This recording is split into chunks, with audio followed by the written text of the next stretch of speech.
Hi everyone, so I thought I would do a lesson on starting to learn the fretboard notes. This is something that's quite a daunting task for everybody, and we're trying to simplify the process. So the first thing I'm going to say is we're going to leave out the sharps and flats. Right, so what we're going to do is just work each string.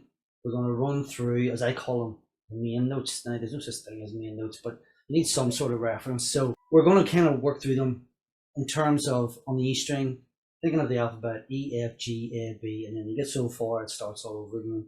Next string you start on B because it's the B string. Next string start on G, and so on. And it's just a quicker way to do it. And you're not getting mixed up with, oh right, this is G flat and this is F sharp and all this stuff. Quite simply, it's just going to be E, F, fret 1, G, A, fret 5, B, C. So that's fret 7, fret 8. Fret 10 is D, and then we get to the octave on fret 12.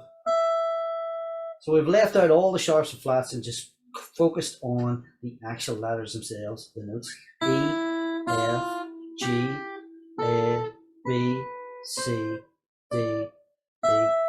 And if you did continue on, the gap between them is the same. F, G, A, B, C, until you run out of frets. But what I would recommend at the start is work your way up, if you can do this, to the 12th fret, because it just repeats. Fret 13 is the same as fret 1, and so on. Fret 14 is the same as fret 2. So once you've got to the 12th fret, you've got the entire fretboard down. It's just remembering when it starts again. B string then. B, C, D, E, F, G, A, B, C, D. Oh, sorry, B, hit the B there.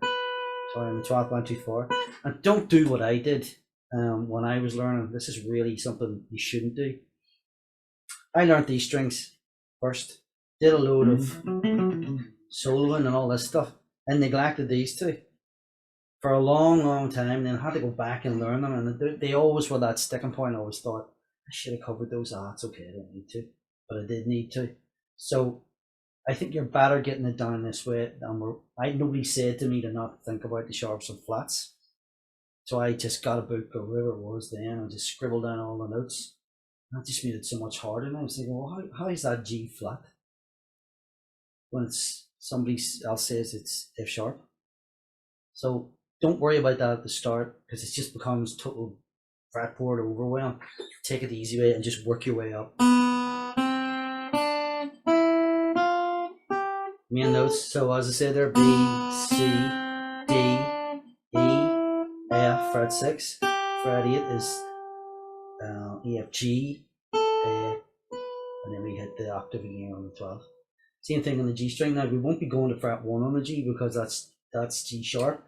We're going to go to fret 2, so it's going to be G, A, B, C, D, E, F, G. Now, doing 6 strings at once, remember, if you've got this string down, you've also got the E string. That's sorted. Don't do them all in one go. I would suggest to do maybe 2 strings. Make sure you know them really well. Then start the next 2 strings, the middle 2, and then move up and do the 6th and the 5th. And remember that we're going here on the G string and the D string. And then on the F string, A, B, and then on here will be E, F.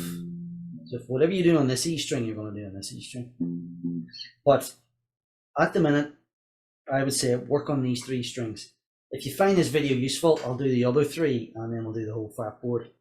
Comment below and let me know if you find this useful. So main point of this video is, don't worry about the sharps and flats when you're starting to learn the fretboard. I have a sheet I use with my students, and it has all those took out of it. And it's so much easier to get your head around when you're learning it. Okay, so I hope you find that useful, and more videos come soon. Okay, bye.